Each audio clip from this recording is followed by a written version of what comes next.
Hello viewers, welcome to our channel. నేను మీ చరణ్ పరిమి. దేశంలో మరో కొత్త రాష్ట్రం ఏర్పడబోతుందా? దీనికి సంబంధించి ఒక వివాదం నడుస్తుంది. చూస్తూ ఉంటే బీజేపీ తనకు ఒక స్ట్రాటజీ ఉంది కదా. ఎక్కడైతే ఏ రాష్ట్రంలో ఇబ్బంది ఉంటుందో ఆ రాష్ట్రంలో ఏదో ఒక విధమైన కొర్రీ తయారు చేసి ఆ రాష్ట్రంలో వివాదం క్రియేట్ చేయడం. సో ఇప్పుడు కూడా అదే ప్రాసెస్ కనిపిస్తుంది. అయితే ఎక్కడ ఈ కొత్త రాష్ట్రం ఏర్పడబోతుంది ఏంటి అనేది చూద్దాం ఒకసారి.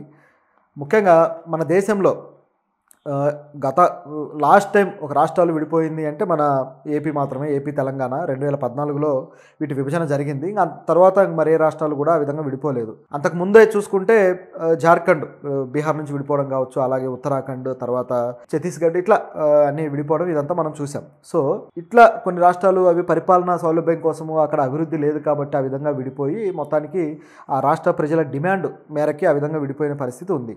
అయితే ఇప్పుడు పశ్చిమ బెంగాల్ని విభజించాలి. పశ్చిమ బెంగాల్ని ఇంతకుముందు అయితే ఆల్రెడీ పశ్చిమ బెంగాల్ ఒకసారి విడిపోయింది. పశ్చిమ బెంగాల్కి పెద్ద చరిత్రే ఉంది ఈ విడిపోవడం విషయంలో. ఇది మళ్ళీ మరొకసారి అనమాట. ఈ విధంగా దీన్ని డిమాండ్ తీసుకొచ్చింది ఎవరంటే బీజేపీ కేంద్ర మంత్రి, విద్యాశాఖ మంత్రి ఆయన తీసుకొచ్చాడు, సుకాంత్ మజుందార్. సో ఈయన ఎందుకు ఈ విధంగా చేశాడు, దీనివల్ల ఏమొస్తుంది ఏంటనేది ఒకసారి చూద్దాం. బెంగాల్, పశ్చిమ బెంగాల్ మన భారత స్వాతంత్రోద్యమంలో అత్యంత ముఖ్యమైన స్టేట్ అనమాట. నిజానికి దేశ పరిపాలన గతంలో అయితే మొఘల్స్ కాలంలో ఢిల్లీ నుంచి జరిగితే, బ్రిటిషర్స్ వచ్చిన తర్వాత వీళ్ళ పరిపాలన వచ్చేసి బెంగాల్ నుంచి జరిగింది, కలకత్తా నుంచి. సో కలకత్తాలో క్వీన్ విక్టోరియా మహల్ చాలా ఫేమస్, ఆ మెమోరియల్ అది మీరు చూసే ఉండొచ్చు. బ్రిటిషర్స్ పరిపాలనకు సంబంధించి అత్యంత అద్భుతమైన కట్టడాలు కూడా అక్కడే ఉన్నాయి. సో అక్కడి నుంచి వీళ్ళు పరిపాలిస్తూ వచ్చారు ఎన్నో ఏళ్ళుగా. అయితే ఆ టైంలో బెంగాల్ చాలా పెద్దగా ఉండేది. ఒరిస్సాలోని కొన్ని ప్రాంతాలు, అలాగే సిక్కిం నుంచి కొన్ని ప్రాంతాలు, ఈ విధంగా కొంత మిక్స్ ఉండేదన్నమాట. సో ఈ విధంగా వచ్చింది కాబట్టి దీన్ని రెండు కూడా ఇప్పుడు బంగ్లాదేశ్ కూడా ఇప్పుడు ఉన్న బెంగాల్లో భాగమే గతంలో. సో ఇట్లా ఒక పెద్ద రాష్ట్రంగా ఉండేది. ముస్లింలు ఎక్కువగా ఉండే ప్రాంతం అయితే ఆ ఈస్ట్ ప్రాంతం ఉండేది. అలాగే ఇటువైపు అయితే అన్ని వర్గాల వారు, ఒరియా వాళ్ళు, వీళ్ళంతా కూడా మిక్స్ అయ్యి ఉండేవాళ్ళు. సో ఇది పద్ధతి. అయితే ఆ టైంలో లార్డ్ కర్జన్ ఇంత పెద్ద రాష్ట్రంగా ఉంది, దీన్ని పరిపాలించడం కష్టంగా ఉంది, దీన్ని విడదీస్తే బాగుంటుంది అని చెప్పేసి ఒక ప్రతిపాదన వచ్చింది. అలా వచ్చి 1904లో దీన్ని ఒక కమిటీ వేసుకొని దీన్ని విభజిద్దామని చెప్పి డిసైడ్ అయ్యారు. 1905లో బెంగాల్ విభజన జరిగింది. అక్టోబర్ 16 అనుకుంటాను, ఐ థింక్ ఆ టైంలో జరిగింది. జరగగానే ఉన్నట్టుండి ఈ బెంగాల్ విభజనకు వ్యతిరేకంగా మన దేశంలో వచ్చిన అత్యంత అద్భుతమైన ఉద్యమమే వందే మాతరం ఉద్యమం. సో అది వందే మాతరం అని నినాదం చేస్తూ, అట్లాగే ఈ ఉద్యమం దీన్ని అరికడుతూ ఎలాగైనా సరే మళ్ళీ బెంగాల్ని కలిపేయాలి అని చెప్పేసి పెద్ద ఉద్యమం జరిగింది. సో ఆ ఉద్యమం తర్వాత తీవ్ర రూపం దాల్చడం, అనేక మంది నాయకుల్ని పుట్టించడం, ఇదంతా మనం చూసాం. అసలు దీన్ని విభజించడానికి బ్రిటిషర్స్ కారణం కూడా ఈ కేవలం పరిపాలన సౌలభ్యం గురించి కాదు. వాళ్ళ కారణం ఏంటంటే ఈ బెంగాల్లోనే ఈ జాతీయోద్యమ నాయకులు, సీనియర్ నాయకులు వీళ్ళందరూ కూడా కలిసికట్టుగా ఇక్కడ ఉన్నారు కాబట్టి దీన్ని విభజించడం ద్వారా ఆ నాయకుల ఐక్యతను దెబ్బతీయచ్చు, అలాగే ప్రజల ఐక్యతను కూడా దెబ్బతీయచ్చు. సాంస్కృతికంగా రెండు వేరు ప్రాంతాలు. ఇప్పుడు ఈస్ట్ ప్రాంతం అయితే ఎక్కువ ముస్లిమ్స్ ఉన్నారు, అదేవిధంగా ఇటువైపు అయితే వెస్ట్ ప్రాంతం అయితే బెంగాలీలు, అలాగే ఇతర ప్రాంతాల వాళ్ళు ఉన్నారు. ఇట్లా దీన్ని విభజించిన తర్వాత ఆ సాంస్కృతికంగా విరిగిపోతుంది. సో వీళ్ళందరూ కలిసి పోరాటంలో స్ఫూర్తి పొందే అవకాశం ఉండదు, లీడర్స్ను కూడా విభజించినట్టు ఉంటుంది అని చెప్పేసి వీళ్ళు ఆలోచించారు. అయితే అది పెద్దగా పారలేదు. దాన్ని విభజించడం, మళ్ళీ కలపడం అంతా గందరగోళం చేసి పడేశారు. ఈ తరువాత మళ్ళీ స్వాతంత్రం వచ్చేసింది. స్వాతంత్రం టైంలో ఇక ఇండియా పాకిస్తాన్ విడిపోవడం జరిగింది. ఈ ఇండియా పాకిస్తాన్ విడిపోయిన టైంలో బెంగాల్లోని ఈస్ట్ ముక్క ఏదైతే ఉందో ఇది పాకిస్తాన్లో కలిసిపోయింది. సో ఆ విధంగా విడగొట్టారనమాట. వాళ్ళు అప్పుడు అనుకున్న పని ఇప్పుడు జరిగింది. అలా దేశాన్ని విభజించు పాలించు అనే వాళ్ళ కాన్సెప్ట్ ప్రకారం విభజించారు, మొత్తానికి వెళ్ళిపోయారు. సో వాళ్ళ పరిపాలన వరకు వాళ్ళు చేసుకొని ఈ విడిపోయిన ఏదైతే పార్ట్ ఉందో ఈ పార్ట్ తర్వాత వివక్షకు గురవడము, ఇందులో ఎక్కువగా బెంగాలీలు ఉన్నారు కాబట్టి, ఈ ముస్లింలు కూడా అంతా బెంగాల్ ఆరిజిన్ నుంచి వచ్చిన వాళ్ళే కాబట్టి, సో ఇక్కడ కొంత వివక్ష ఏర్పడి వీళ్ళని సెకండ్ గ్రేడ్ పీపుల్గా పాకిస్తాన్ చూడడం ఇదంతా జరిగిన తర్వాత చివరికి వాళ్ళు 1971లో పెద్ద ఉద్యమంగా మారి బంగ్లాదేశ్ లిబరేషన్ వార్గా ఇది తయారయ్యి, అందులో కూడా ఇండియా బంగ్లాదేశ్ లిబరేషన్ కోసం ఇండియా సపోర్ట్ ఇచ్చి మొత్తానికి దాన్ని విభజించడం జరిగింది. ఆ విధంగా బంగ్లాదేశ్ ఏర్పడింది. సో ఇప్పుడు బెంగాల్ ఉన్న రాష్ట్రం రెండు రాష్ట్రాలుగా, ఇప్పుడు ఒకటి వచ్చేసి బంగ్లాదేశ్ దేశంగా ఉంది, ఇటువైపు పశ్చిమ బెంగాల్ వచ్చేసి మనకి వెస్ట్ బెంగాల్గా మనం పిలుస్తూ వస్తున్నాం. ఇది జరిగింది. ఇప్పుడు చూస్తే ఈ బెంగాల్ని కూడా, ఈ వెస్ట్ బెంగాల్ని కూడా నార్త్ బెంగాల్, సౌత్ బెంగాల్గా విభజించాలి అని చెప్పేసి వాదన బయలుదేరిందనమాట. నిజానికి ఈ నార్త్ బెంగాల్ వాళ్ళు, సౌత్ బెంగాల్లో కొంతమంది పీపుల్ ఇది కోరుకుంటున్నారు. ఎందుకంటే వాళ్ళ అభివృద్ధి విషయంలో కావచ్చు, కొన్ని విషయాలు మరీ ఎక్కువగా రాజకీయ ఉద్యమంగా ఇది మారిన పరిస్థితి అయితే ఇప్పటిదాకా లేదు. కానీ దీన్ని రాజకీయ ఉద్యమంగా మార్చి నెక్స్ట్ రాబోయే ఎలక్షన్స్లో ఉపయోగించుకునే విధంగా బీజేపీ ప్లాన్ చేస్తున్నట్టుగా మనకు కనిపిస్తుంది. ఎందుకంటే ఇప్పుడు దీన్ని విభజించాల్సిన ఉద్యమం కానీ ఏ పరిస్థితి కానీ లేనప్పుడు దీన్ని ఎందుకు విభజించడం? బీజేపీ మంత్రి సడన్గా దీన్ని ఎందుకు తీసుకొచ్చాడు? ఆయన బుధవారం ప్రధానమంత్రి మోడీని కలిసి వచ్చిన తర్వాత నేను ఇట్లా ఈ బెంగాల్, ముఖ్యంగా ఆయన బెంగాల్లో బీజేపీకి అధ్యక్షుడు, సో విద్యాశాఖ మంత్రి ప్రస్తుతానికి కేంద్రంలో. సో ఈయన మోడీని కలిసి వచ్చిన తర్వాత నేను మోడీ దగ్గర దీని గురించి ప్రస్తావించాను. బెంగాల్ని నార్త్ బెంగాల్, సౌత్ బెంగాల్గా విభజించాలి అని చెప్పి మాట్లాడాను. అలా మాట్లాడితే విభజించడం వల్ల బెంగాల్కి ఎంతో మేలు జరిగే అవకాశం ఉంది. ముఖ్యంగా సాంస్కృతికంగా కావచ్చు, అలాగే పరిపాలనా సౌలభ్యం విషయంలో కావచ్చు, ఈ విధంగా చాలా మేలు జరుగుతుందని చెప్పేసి ఆయన చెప్పడం మొదలుపెట్టాడు. అసలు ఇక్కడ లాజిక్ ఏంటనేది గమనిస్తే ఆయన ఉద్దేశం అది కాదు. బెంగాల్ని ఏ విధంగా కూడా బీజేపీ చేజిక్కించుకోలేకపోతుంది.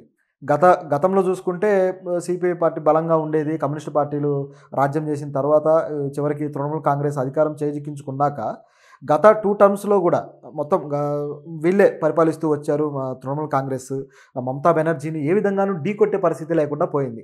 అనేక వివాదాలు క్రియేట్ చేశారు, అనేక రచ్చరంబోలా చేసినా కూడా ఎక్కడా కూడా ఈ పార్టీని ఢీకొట్టలేని పరిస్థితి ఏర్పడింది. ప్రస్తుతానికైతే ప్రధాన ప్రతిపక్షంగా బీజేపీనే ఉంది, బలమైన పార్టీగానే ఉంది. కానీ అధికారం చేజిక్కించుకోవడానికి చేత కావట్లేదు. అందుకోసమే విభజించి పాలించు అనే బ్రిటిషర్స్ రూల్ ఏదైతే ఉందో ఆ రూల్ తీసుకొచ్చి ఇక్కడ విభజిస్తే ఈజీగా అయిపోతుంది మాకు పరిపాలించుకోవడానికి, మాకో స్టేట్ మీకో స్టేట్, ఇక గోలే ఉండదని ప్లాన్ వేస్తున్నారేమో అని కనిపిస్తుంది. లేదా విభజించడం వల్ల ఆవిడకు ఉన్న బలం తగ్గితే అప్పుడు ఈ కొత్త స్టేట్లోనూ బీజేపీనే ఉండొచ్చు, అక్కడ ఆమెను బలాన్ని తగ్గించి అక్కడ కూడా బీజేపీనే ఉండొచ్చు అన్న స్కెచ్ కూడా ఏమైనా వేస్తున్నారేమో అని అనిపిస్తుంది మనకి ఇదంతా సినారియో చూస్తుంటే. లేకపోతే బ్రిటిషర్స్ ఏ విధంగా అయితే ఇబ్బంది పెట్టి నాయకులని విభజించి, ప్రజలను విభజించి ఆ స్ఫూర్తిని దెబ్బతీయాలని చూశారో అదే విధంగా ఇది కనిపిస్తుంది అనమాట.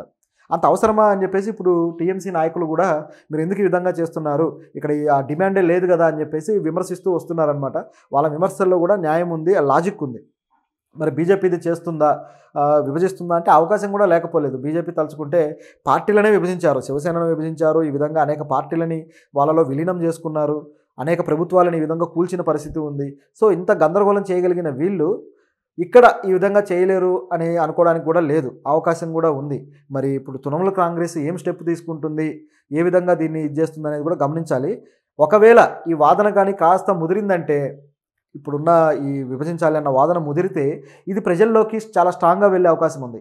అలా వెళ్తే మాత్రం ఇప్పుడు నార్త్ పీపుల్ కొంతమంది కోరుకుంటున్నారు విభజించండి అని, అలాగే సౌత్ పీపుల్ కోరుకుంటున్నారు. సో ఇది కొద్దిగా ముదిరితే సౌత్ పీపుల్ గట్టిగా తీసుకుంటే దీన్ని ఖచ్చితంగా విభజించమని డిమాండ్ చేసే అవకాశం ఉంది. ఇప్పుడు నార్త్ పీపుల్ది కూడా డిమాండ్ అది ఎలా ఉందంటే, దాన్ని విభజించిన తర్వాత దీన్ని ఈశాన్య రాష్ట్రాల్లో కలిపేయాలి, అంటే ఈశాన్య రాష్ట్రాల చైన్లో అది వచ్చేలా చూసుకోవాలి. ఇప్పుడు 7 సిస్టర్స్ అని మనం అంటాం కదా, ఇప్పుడు అస్సాం, సిక్కిం, మిజోరాం, అరుణాచల్ ప్రదేశ్ ఇవన్నీ ఉన్నాయి కదా. సో వీటిలో భాగంగా ఇది కూడా చేరుతుంది అనేది ఒక అంచనా అనమాట. అలాగే ఇది ఒరిస్సాకి బార్డర్లో ఉంది కాబట్టి సో దీన్ని ఈ కేటగిరీలో చేరుస్తారనేది ఒక అంచనా.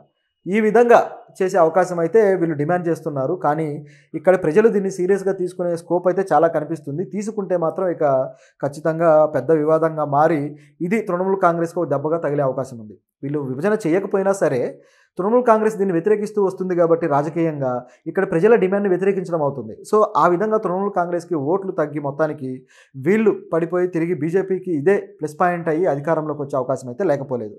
సో ఈ విధంగా బీజేపీ చూస్తుంది. ఒకవేళ ఇది కానీ జరిగితే, ఈ డిమాండ్ బాగా వచ్చి విభజన కానీ జరిగితే ఇంకా అనేక స్టేట్లు రెడీగా ఉన్నాయన్నమాట. గూర్ఖా ల్యాండ్ కోసం రెడీగా ఉన్నారు, వాళ్ళు ఎప్పటి నుంచో అడుగుతూ వస్తున్నారు. అలాగే ఖలిస్తాన్ ఉద్యమం అయితే కేవలం మాకు ఒక దేశాన్ని ఇవ్వండి, ఇది రాష్ట్రం కూడా కాదు దేశమే ఏకంగా, సో మాకు ఖలిస్తాన్ దేశాన్ని ఇవ్వండి అని చెప్పేసి డిమాండ్ చేస్తూ ఉన్నారు. సో వీళ్ళైతే కెనడా నుంచి ఆపరేట్ అవుతుంది. మన ఇండియాలో కొంతమంది ఆ ప్రయత్నం చేసి విఫలమైన వాళ్ళు ఉన్నారు, కొంతమంది నాయకులు మళ్ళీ రాజకీయాల్లో కీలక పదవుల్లోకి వెళ్ళిన వాళ్ళు ఉన్నారు. సో గతంలో కూడా ఖలిస్తాన్ ఉద్యమ నాయకుడు ఆయన్ని పోలీసులు కూడా ఆయన పోలీస్ స్టేషన్ మీద దాడి చేస్తే మొత్తానికి ఆయన మీద పెద్ద ఎంక్వైరీ జరగడము, ఆయన్ను పట్టుకోవడానికి ప్రయత్నించడము, ఆయన దొరకకుండా ఎక్కడికో వెళ్ళిపోవడము, అండర్గ్రౌండ్కి వెళ్ళడము ఇదంతా జరిగింది. తీరా చూస్తే ఆయన్ని మళ్ళీ ప్రజలు గెలిపించుకున్నారు ఎంపీగా. సో ఇట్లా ఉంది పరిస్థితి. ఇప్పుడు ఖలిస్తాన్ ఉద్యమం కూడా మళ్ళీ రేగే అవకాశం కూడా ఉంది. దీంతోపాటు మరిన్ని రాష్ట్రాల్లో కూడా ఈ డిమాండ్ వచ్చే పరిస్థితి అయితే ఉందన్నమాట. మన ఏపీ నుంచి కూడా కొన్నిసార్లు రాయలసీమ నుంచి కొంతమంది నాయకులు రాయలసీమ అస్తిత్వం మాకు ఇది కావాలని చెప్పి డిమాండ్ చేస్తూ వస్తున్నారు. అయితే అది ఇంకా ముదరలేదు.